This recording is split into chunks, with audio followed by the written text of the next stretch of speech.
Hello dear learners, welcome to online English class. This is Mohammad Joinul Abedin, Assistant Professor of English, Cambrian College, Dhaka. শিক্ষার্থীরা আজকে আমরা English second পেপারের একটি topic আলোচনা করব।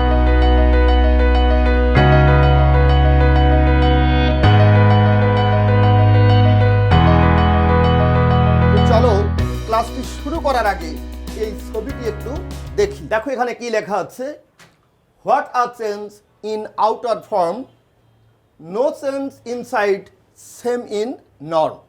অর্থাৎ এখানে বোঝানো হচ্ছে যে এই যে দুইটা পিকচার দেখছো, একটা পরিবর্তন। এই দুইটি পিকচার কিন্তু একই ব্যক্তির, মাইকেল জ্যাকসন। এটা তার প্লাস্টিক সার্জারির আগের ছবি, আর এটি হলো প্লাস্টিক সার্জারির পরের ছবি। ছবিটি ভিন্ন হলেও তাদের যে ভিতরের যে সত্তা তা কিন্তু একই আছে। তো চলো আমরা একটু এগিয়ে যাই। এখানে আরেকটি বাক্য লক্ষ্য করো, you must love to hear this. অর্থাৎ এটা শুনে তোমাকে অবশ্যই হাসতে হবে। এটাকে আমরা অন্যভাবে বলতে পারি, you cannot but love to hear this. তুমি এটা শুনে না হেসে পারো না। তোমাকে অবশ্যই হাসতে হবে, আর তুমি এটা শুনে না হেসে পারো না।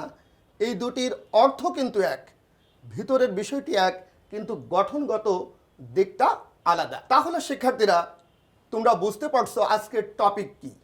আজকের টপিক হলো চেঞ্জিং সেন্টেন্সেস। এটি একটি বৃহৎ চ্যাপ্টার, তাই কয়েকটি ক্লাসে ভাগ করে আমি উপস্থাপন করব।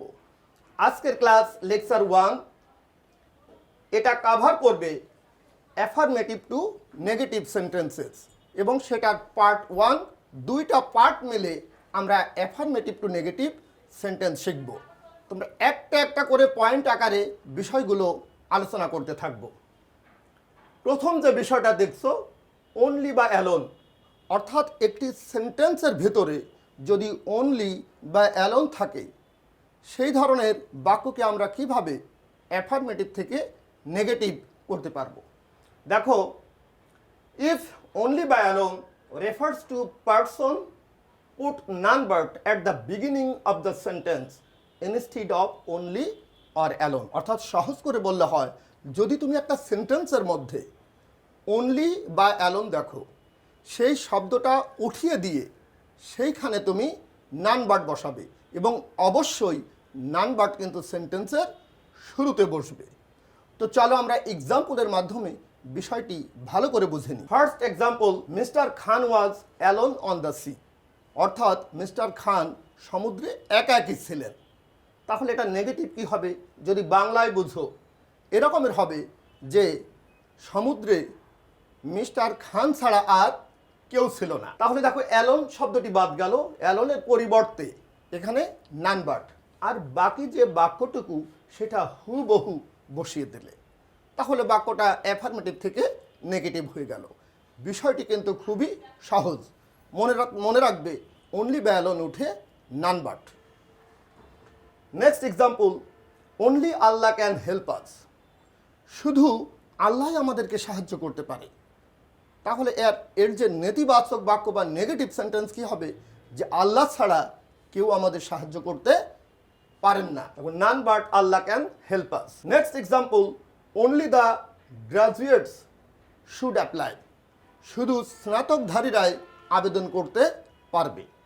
তাহলে আমরা নেগেটিভ কিভাবে বলবো, যে স্নাতকধারীরা ছাড়া আর কেউ আবেদন করতে পারবে না।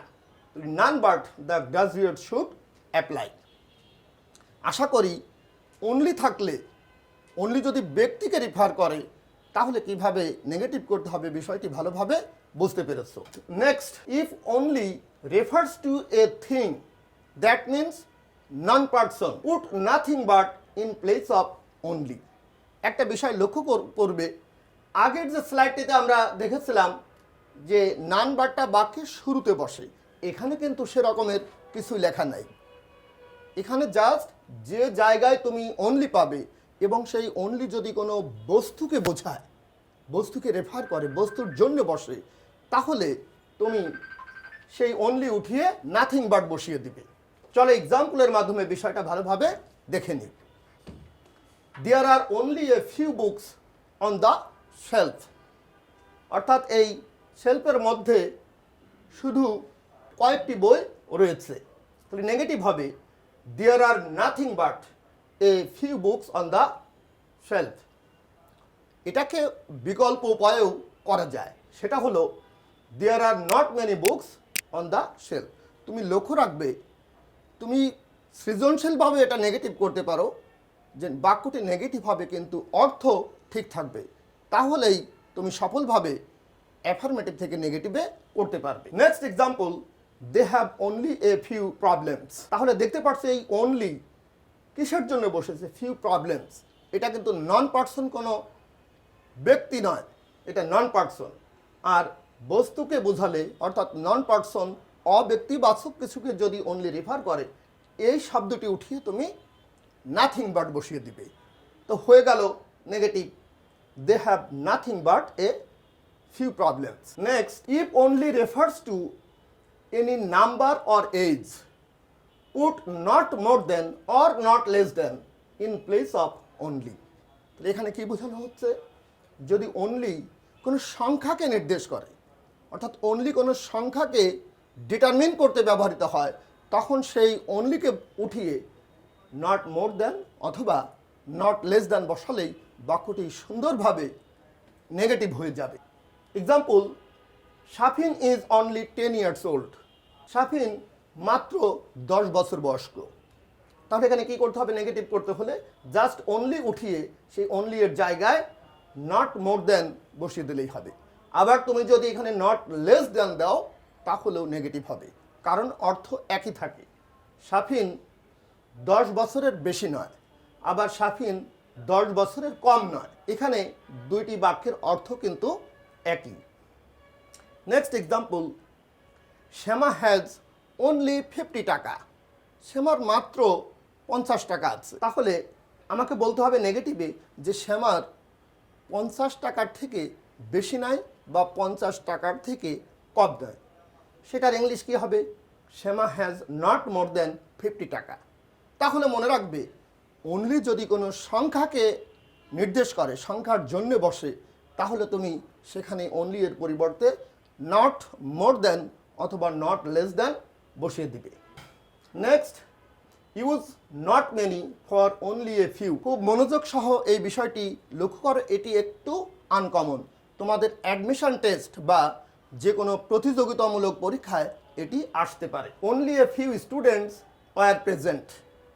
এর আগে কিন্তু এই ফিউ দিয়ে আমরা এক্সাম্পল দেখিয়েছি অনলি দিয়ে।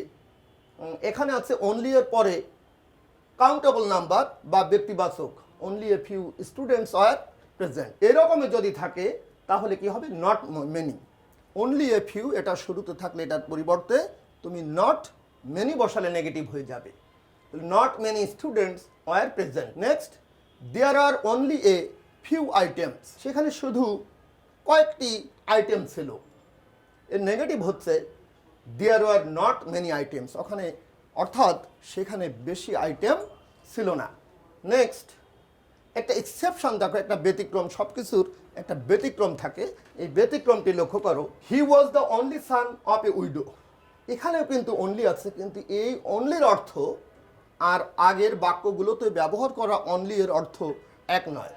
এখানে বলছে শুধুই ছেলে, একজন বিধবার একমাত্র সন্তান ছিল। তাহলে এটাকে আমরা করতে পারি wasn't he the only son of the widow. কারণ এখানে অনলি এর পরিবর্তে তুমি নান বার্ড ব্যবহার করে দেখো, অর্থটা কিন্তু মিলবে না। অর্থাৎ সবসময় স্ট্রাকচারের উপরে তুমি নির্ভর করবে না, এটার জন্য তোমাকে মিনিংফুলি করতে হবে। নেক্সট আমরা দেখব খুব সহজ একটি নিয়ম। এটি হলো using antonyms to make a sentence negative. অর্থাৎ কিছু শব্দ আছে যেমন good, bad, honest, dishonest, punctual, late বা আনপাংচুয়াল। এই রকমের বিপরীত শব্দ যদি জানা থাকে, সেই বিপরীত শব্দের মাধ্যমে বাক্যকে নেগেটিভ করা যায়। চলো আমরা এক্সাম্পলের মাধ্যমে বিষয়গুলো দেখে নিই। Affirmative, my father is honest. এখানে যদি তুমি লেখো my father is not honest, তাহলে বাক্যটি নেগেটিভ হলো, কিন্তু অর্থ তো ঠিক থাকলো না, যে আমার বাবা সৎ নয়, এরকমের কিন্তু অর্থ নয়। তাহলে তুমি নেগেটিভ করবে আর এই অনেস্টের বিপরীত শব্দ বসিয়ে দিবে, তাহলে বাক্যটি সুন্দরভাবে নেগেটিভ হয়ে যাবে। My father is not dishonest, এখান থেকে কিন্তু তোমাদের পরীক্ষাতে এসে থাকে, কিন্তু তোমাদের যেটা করতে হবে এই যে honest, dishonest, important, unimportant, remember, forget, এই জাতীয় একটা শব্দের তালিকা তোমাকে মুখস্থ করে রাখতে হবে বা মেমোরিতে রেখে দিতে হবে। Next example, man is mortal. Negative হলো ম্যান ইজ নট ইমর্টাল। দেখো ইজের পরে নট নেগেটিভ হলো, আর মর্টালের বিপরীত শব্দ হলো immortal. Next, mister Chowdhury is punctual. Negative কি হবে? তোমরা চেষ্টা করে দেখো যে মিস্টার চৌধুরী ইজ নট আনপাংচুয়াল অথবা লেট। পরীক্ষাতে কিন্তু অবলিক দিয়ে লিখবে না, হয় তুমি লিখবে আনপাংচুয়াল অথবা late. Next number 5, use cannot but in place of must or have to. অর্থাৎ তুমি যদি বাক্যের ভেতরে হ্যাভ টু বা মাস্ট দেখো, তো ওই জায়গায় মাস্ট এবং হ্যাভ টুকে উঠিয়ে দিয়ে সেখানে ক্যানট বাট ব্যবহার করবে। এক্সাম্পল, চিলড্রেন মাস্ট রেসপেক্ট দিয়ার প্যারেন্টস। শিশুদেরকে বা ছেলেমেয়েদেরকে তার পিতামাতাকে অবশ্যই শ্রদ্ধা করতে হবে। তাহলে এটা নেগেটিভ কি হবে? চিলড্রেন ক্যানট বাট রেসপেক্ট দিয়ার প্যারেন্টস। এর কিন্তু একটি অল্টারনেটিভ বা বিকল্প পন্থা রয়েছে। তুমি ক্যানট বাট না ব্যবহার করে যদি ক্যানট হেল্প ব্যবহার করো, তাহলে এই যে রেসপেক্ট, অর্থাৎ এই বাটের পরে যে ভার্বটি দেখছি, এখানে যে ভার্ব তার সাথে আইএনজি যুক্ত করতে হবে। এই যে or, children cannot help respecting their parents. Next example, I had to water the plants. এখন বলতে পারো স্যার আপনি তো এখানে হ্যাড টু লিখেন নাই। আসলে হ্যাভ টু বলতে সেটাই আছে, সেটার পাস্ট ফর্ম, এবং তোমাকে একটু বুদ্ধি করে বের করতে হবে যে হ্যাড টু থাকলে আসলে কি করতে হবে। যেহেতু হ্যাভ টু থাকলে ক্যানট বাট বা ক্যানট হেল্প, তাহলে হ্যাভের পাস্ট টেন্স কি? হ্যাড। ক্যানের জায়গায় তোমাকে কুড ব্যবহার করতে হবে।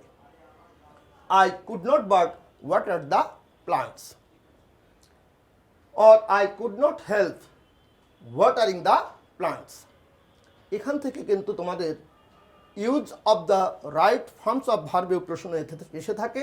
যেমন বাটের পর এই ওয়াটার কিন্তু এখানে ভার্ব, এটাকে ব্র্যাকেটে দেওয়া থাকলো, তখন এটা ভার্বের বেস ফর্ম হবে। আর যদি সেই ব্র্যাকেটের ওয়াটার ভার্বের আগে হেল্প থাকে, অর্থাৎ cannot help, could not help, তাহলে সেই পরবর্তী ভার্বের সাথে আইএনজি যুক্ত করতে হবে। Next example, I have to buy a pen. আমাকে একটি কলম কিনতে হবে, মানে কিনতে হবেই, অর্থাৎ আমি একটি কলম না কিনে পারি না। Next number 6, use there is no so on but for every so on. এখানে জাস্ট একটা হিন্টস দেওয়া হয়েছে বা একটা ক্লু দেওয়া হয়েছে, তারপর তুমি বারবার প্র্যাকটিসের মাধ্যমে এটা শিখে নেবে। অনেক বই অনেক নিয়ম কানুন দেওয়া থাকে, তুমি যদি নিয়ম নির্ভর হয়ে পরীক্ষার হলে যাও তাহলে কিন্তু সমস্যা আছে। নিয়মগুলোকে তোমাকে একটা মইয়ের মতো, একটা লেডারের মতো কোনো গাছে বা কোনো ঘরের ছাদে উঠতে হেল্প করবে। কিন্তু একটা গাছে তুমি উঠে গেলে সেই ওঠার জায়গাটা হলো এই নিয়মগুলো বা গ্রামার, কিন্তু গাছের যে শাখায় শাখায় যাবে কিংবা নদীতে নেমে সাঁতার শিখে যে প্রচুর সাঁতার কাটবে, সেই কাজটা কিন্তু প্র্যাকটিসের মাধ্যমে করতে হবে। যেমন তুমি ড্রাইভিংয়ের নিয়মকানুন জেনেই কিন্তু ড্রাইভিং করতে পারবে না, তোমাকে যথেষ্ট প্র্যাকটিস করে হাতকে ক্লিয়ার করতে হবে। এই গ্রামারের ক্ষেত্রেও একই বিষয়। তো চলো আমরা প্র্যাকটিস শুরু করি। Every child love sweet. প্রত্যেক শিশুই মিষ্টিকে ভালোবাসে। এখানে কি বলা হয়েছে? There is no so on. There is no, এই সো অনের জায়গায় কি হবে? Child. There is no child but loves sweet.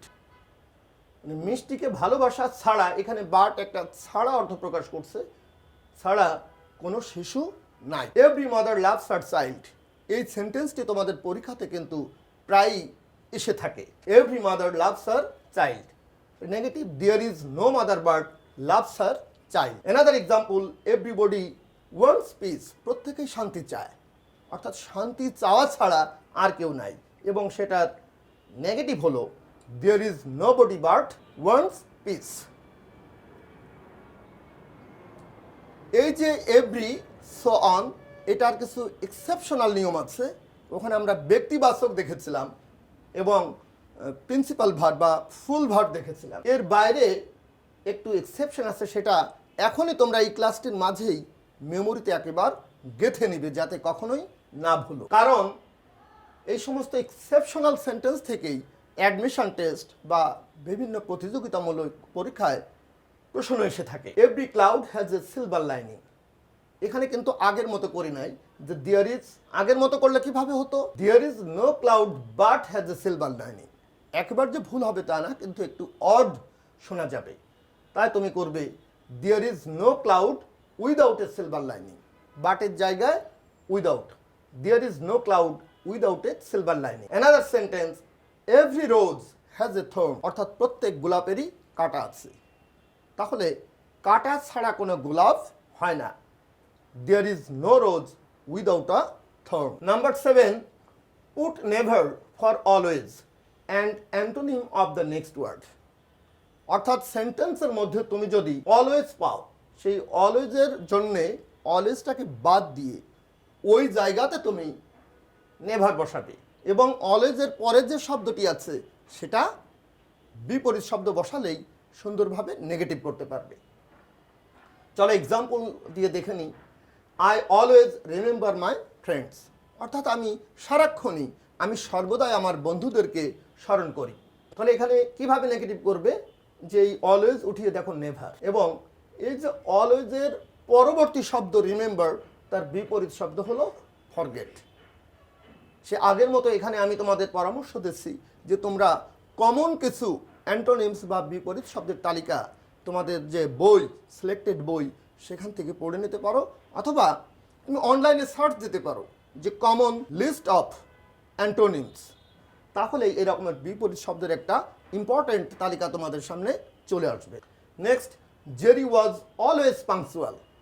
Jerry সর্বদাই নিয়মানুবর্তী ছিল বা সময় অনুবর্তী ছিল। তাহলে এটা নেগেটিভ কি হবে, দেখো অলওয়েজ উঠিয়ে নেভার, আর পাংচুয়ালের বিপরীত শব্দ কি একটু আগেও তোমরা দেখেছো, সেটা হলো লেট বা আনপাংচুয়াল। তাহলে এটার নেগেটিভ হলো জেরি ওয়াজ নেভার লেট, অর্থাৎ জেরির কখনো দেরি হতো না। এটার অর্থ আর জেরি যে সর্বদাই সময়ানুবর্তী ছিল, সেটা একই অর্থ বহন করে। The martyrs are always remembered, অর্থাৎ যারা শহীদ হয়, দেশের জন্য যারা শহীদ হয় বা দেশের জন্য যারা প্রাণ দেয়, তাদেরকে সর্বদাই স্মরণ করা হয়।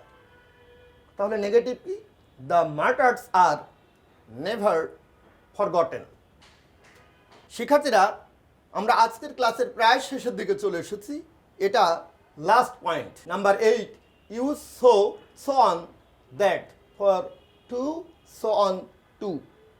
একটা বিষয় তোমাদেরকে বলে রাখি, অনেকে কিন্তু এটাকে ডট ডট ডট ডট বলে, কিন্তু এরও একটা পড়ার ভাষা আছে, এটাকে বলা হয় সো অন। এখন থেকে কি বলবে, যে so, so on that, for, too, so on, to. অথবা এই পিকচার যেভাবে দেখছো এটাকে মেমোরিতে রাখলে চলবে। তো এরকম থাকলে সো এর জায়গায় কি বসাবে, টু, তারপর দ্যাটের জায়গায় টু, এবং টু এর পরে কিন্তু মেন ভার্বের বেস ফর্ম হয় বা মূল ফর্মটি হয়, এই বিষয়টি তোমরা জানো। The girl is too weak to walk. মেয়েটি হাঁটার ক্ষেত্রে, মানে হাঁটার জন্যেই খুবই দুর্বল। তাহলে এটাকে আমরা নেগেটিভ এভাবে করতে পারি যে মেয়েটি এতই দুর্বল যে সে হাঁটতে পারে না। এভাবে একটু অর্থ করে করবা, যেহেতু এটা এই ক্লাসের উদ্দেশ্য কিন্তু বেশিরভাগ বাংলা ভার্সনের স্টুডেন্টদের জন্যেই। হ্যাঁ, তারা একটু অর্থ করে পড়লে এটা আর ভুলবে না। তাহলে মেয়েটি এতই দুর্বল যে সে হাঁটতে পারে না। The girl is so weak that she cannot walk. Another example, the problem is too difficult for me to solve.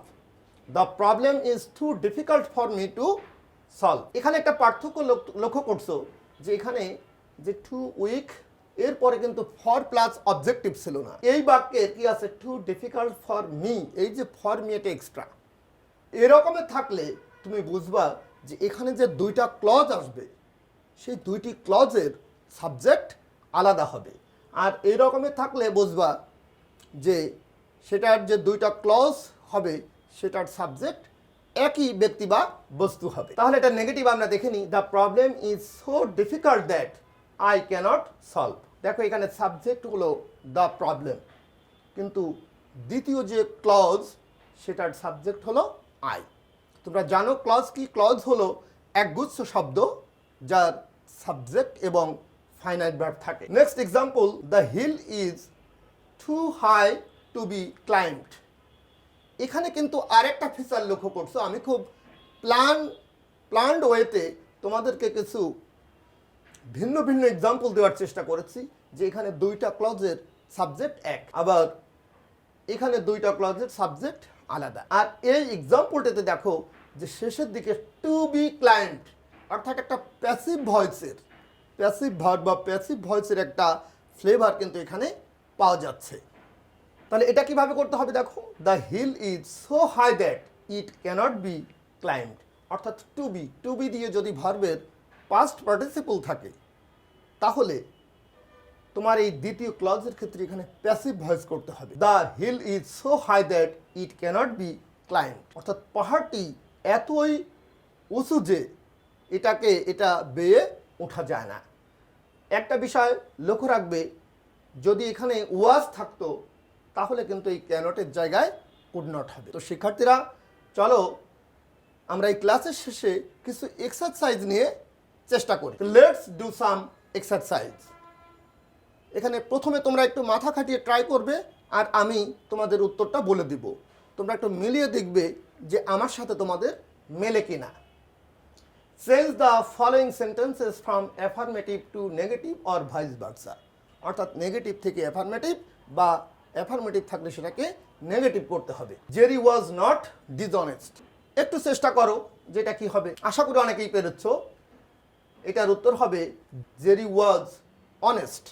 Next, no one will dislike your proposal. এটাকে কি করতে হবে? নেগেটিভ আছে কিন্তু, তাহলে এটাকে অ্যাফার্মেটিভ করতে হলে কি করতে হবে? এই নো ওয়ান উঠিয়ে দিয়ে তুমি যদি হু বসিয়ে দাও তাও এটা অ্যাফার্মেটিভ হয়ে যাবে। Who will dislike your proposal. I shall never forget his advice. এই বাক্যটি কিন্তু নেগেটিভে দেওয়া আছে।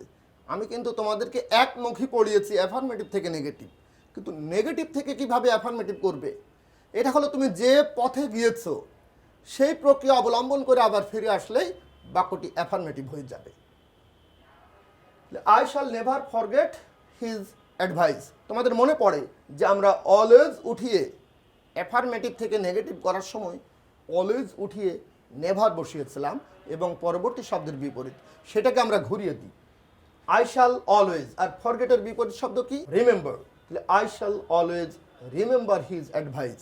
আমি সর্বদাই তার উপদেশ মনে রাখবো। We have to help the poor. আমাদেরকে দরিদ্র মানুষদের হেল্প করতে হবে। তাহলে হ্যাভ টু মনে পড়ে যে হ্যাভ টু থাকলে কি? মাস্ট বা হ্যাভ টু থাকলে একটু মনে করার চেষ্টা করো, আশা করি অনেকেই পেরেছ।